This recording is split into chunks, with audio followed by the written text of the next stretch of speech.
These are 10 German pen brands, 5 that quietly overcharge you and 5 that hand you far more pen than your money has any right to buy. By the time this video wraps up, you'll know exactly which German names sell you a badge instead of a better writing experience and which ones the enthusiast crowd keeps circling back to for good reason. Germany happens to be the historic heartland of the fountain pen, which makes it a strange place because this one country produces both the most marked up luxury pen on the planet and some of the finest value writing instruments ever built. The distance between those two extremes is enormous. According to Zion Market Research, the global fountain pen market was worth around $1,042 million in 2025, and it's projected to climb to just under $1,286 million by 2034. A market that size hides a lot of overpriced pens and just as many quiet bargains, so let's pull them apart. We'll begin with the 5 that are robbing you blind. Part 1. Number 1. The Montblanc Meisterstück 149. Montblanc is the name that surfaces the instant anyone pictures an expensive pen, and it earns the top spot here without much of a contest. Founded on the 22nd of March, 1906 in Berlin, the company runs out of Hamburg today, and since 1993 it has belonged to the Swiss luxury conglomerate Richemont, the same group that owns Cartier. Its very first pen arrived in 1909 under the name Rouge et Noir. The Montblanc name followed in 1910, and the word Meisterstück, meaning masterpiece, first attached itself to a pen in 1924. The flagship 149 you recognize today came a bit later, arriving in 1952. Is it a bad pen? Not remotely, because the 18-karat gold nib genuinely delivers. The price is where things turn sharply. As of 2026, the Meisterstück 149 lists on Montblanc's own US site for around $1,270. The entry-level Classique 145 asks about $735, and the Legrand 146 settles near $850. None of those numbers exist because the pen writes $1,100 better than a $30 one. What you're really buying is the white star on the cap, an emblem meant to represent the snow-capped summit of Mont Blanc, along with the 4,810 stamped into the nib, which marks that mountain's height in meters. Beautiful story, expensive punchline, and Mont Blanc matters enough to Richemont that its whole segment moves the needle, though not always upward. Because in the group's most recent full year, Mont Blanc sat inside a business area that posted around 2.7 billion euros in sales and an operating loss of 96 million euros while the brand worked through what Richemont called a transformation. Number 2. Mont Blanc's resale cliff. Here's the part the boutique quietly skips. The moment you carry that Meisterstück out the door, its value drops like a stone down a mountainside. Pre-owned 149s change hands on eBay for somewhere between $300 and $700, and remember, that's a pen that cost well over $1,000 brand new. One collector dealer valued a used Meisterstück at roughly half its purchase price without flinching. Sebastian Charles, writing by way of Fountain Pen Revolution, put it plainly that resale prices for modern pens usually plateau or dip slightly after purchase unless the pen gets discontinued. If some corner of your mind still whispers that a Mont Blanc is an investment, let that idea go, because it's a luxury you use, not an asset that grows. Owning one can be a real pleasure, but the pleasure is in the writing, not in some imagined payday down the road. Number 3. Mont Blanc's so-called limited editions. This is where the marketing gets a little cheeky and, honestly, a little bold. Mont Blanc's Writer's Editions retail near $1,000 apiece, sold hard on the romance of scarcity, and that's where the story starts to wobble. The gentleman stationer openly questioned whether a run of 16,000-plus fountain pens counts as limited enough to justify both the label and the asking price. The market seems to nod along, because later Writer's Editions honoring authors like Virginia Woolf, Dickens, and Schiller regularly turn up well below retail, sometimes brand new in the box, still sealed, still waiting. Rare exceptions do climb in value, like the Mont Blanc Charlie Chaplin Skeleton 88 that pulled in around $36,000 at auction in 2007, and that single outlier is exactly the exception that proves the rule. For every skeleton pen that soars, thousands of ordinary editions simply sit. So your average limited edition is not a retirement fund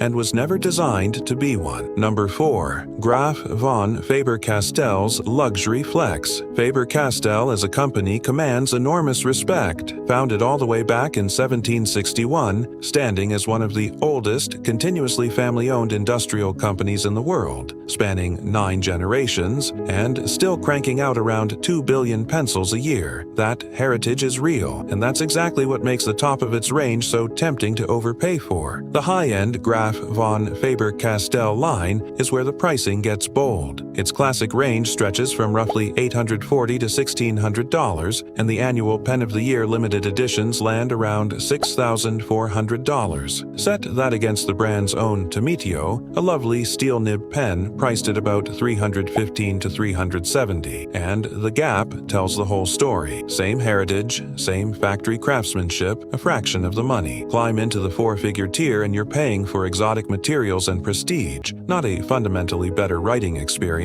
because the ink lands on paper more or less the same way at both ends of the catalog. Number 5. The Gold Nib Upcharge. This one belongs to no single brand because it's the trap that quietly inflates prices across the entire luxury tier. According to the UK retailer Right Here, a gold nib typically adds at least 50 to 60 pounds over the same pen with a steel nib, and a top-end gold nib can run up to 300 pounds all on its own. What does that money actually buy you? Less than you'd think. Galen Leather calls the notion that gold simply writes better one of the biggest myths in the fountain pen world, and modern German steel nibs have essentially closed the gap on smoothness. Gold is softer, springier, and undeniably prestigious, and there are writers who love the flex it offers, but when someone charges you hundreds extra, purely on the promise of a superior writing feel, that's the markup talking rather than the metal. Look at the overpaying side as a whole and a clear shape emerges. A badge tax, a resale cliff, manufactured scarcity, a 4-figure flex, and a gold nib myth, all of it clustered right at the very top of the luxury market. Notice that none of these are complaints about bad craftsmanship, they're complaints about price. Now, let's flip the whole thing over, because the same country that builds the most overpriced pen also produces some of the smartest buys in the entire hobby.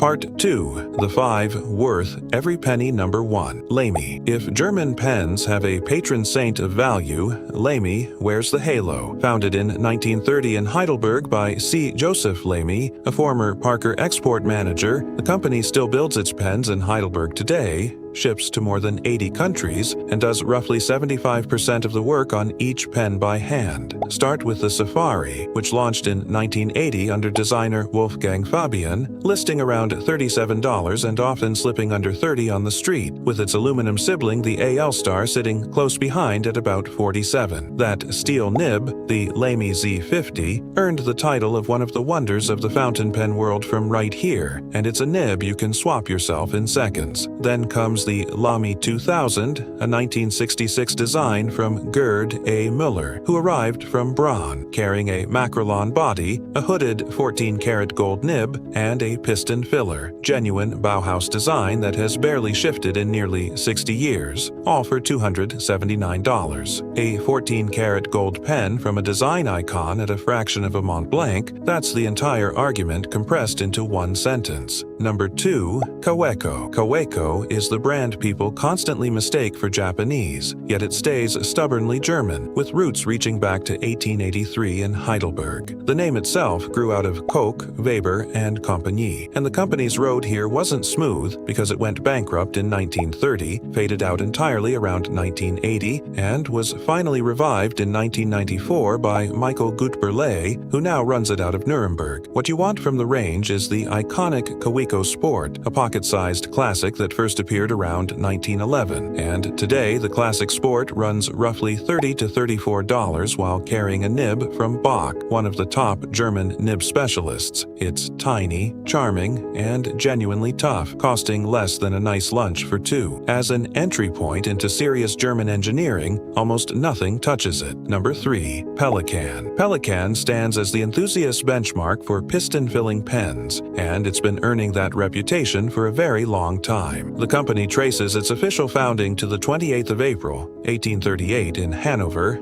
and its famous pelican logo, a bird feeding its young, became one of the first registered trademarks in Germany all the way back in 1878. Its Model 100 from 1929 served as the first piston filler, while the Souverain series that collectors adore arrived in 1982. What truly sets Pelican apart is that it forges its own nibs in-house at its factory in Penavurum rather than buying them in. The steel-nibbed M200 runs about $200, the 14-karat gold M400 lands around $450 to $490, and the 18-karat gold M800 climbs past $700. As the review site Bottle and Plume phrased it, with a Pelican you're not just paying for the bird, you're buying a very specific writing experience: compact, wet, and reliable. Unlike a Mont Blanc, the Souverain line tends to hold its value in good condition, which is about as close to an investment as this hobby honestly gets. Number 4. Diplomat. Here's the name a lot of people have never heard, and that obscurity is precisely why it's a bargain. Diplomat opened its doors in March of 1922 in Hennef, Germany, and it became the company that first brought the ballpoint pen to Germany and introduced ink cartridges to the German market back in 1958. Today, it turns out full metal, seriously robust pens fitted with beautifully tuned Joe Woe steel nibs. Take the Arrow, shaped after a Zeppelin and relaunched in 2012 for the brand's 90th anniversary, which lists around $245 and frequently sells closer to $200, while the Excellence A2 sites at about $395. On top of that, Diplomat backs every one of them with a 5-year warranty. Metal build, tuned nib, real warranty, no luxury tax. That combination is precisely what value looks like when a company isn't charging you for a famous logo. Number 5. The Underdogs, Clio, Scribent, and Friends. Finally, the sleeper pick, Clio, Scribent. Based in Bad Wilsnack, the brand emerged in East Germany, which is exactly why it stayed off the radar across the US and Western Europe for so long. At its peak, it turned out close to 1 million pens a year, so this is no boutique curiosity. It fits Bach nibs, and the gentleman stationer praised its steel nibs as exceptionally smooth, with the classic running roughly $99 to $130. Sitting in that same value conversation, you'll find Faber-Castell once again, that 1761 heritage brand at its sensible price points rather than its luxury peaks, alongside Otto Hutt, founded in 1920 in the jewelry city of Pforzheim, now owned by Faber-Castell, quietly producing quality metal pens fitted with Bach nibs, with its design 06 landing around $330. These are the names that hand you German engineering, minus the German luxury premium. Here's the thread that pulls all of this together. The overpaying in German pens never spreads evenly. It concentrates right at the top, inside the badge, the manufactured scarcity, and the gold nib myth, with Mont Blanc as the repeat offender and that $6,000 pen of the year serving as the exclamation point on the whole thing. The genuine magic, meanwhile, unfolds a rung or two down the ladder, where Lamy, Kaweco, Pelican, Diplomat, and Clio Scribent deliver real craftsmanship for $30, $200, or $400 instead of well over $1,000. Before you go, I'd love to hear where you landed on all of this, so drop a comment and tell me what you thought, whether one of these brands just talked you out of a purchase, or which pen you're planning to buy next. Maybe you're eyeing a Lamy 2000, maybe a Pelican has been sitting in your cart for weeks, or maybe you're still quietly defending your Mont Blanc. And that's completely fair, so let's hear it down in the comments. And if this opened your eyes to how much of a pen's price is really just the badge, you'll want to see what happens when we point the same lens at the other side of the world. So go watch 7 Chinese pens that prove luxury brands charge too much, because some of those pens go head-to-head with names costing 10 times more,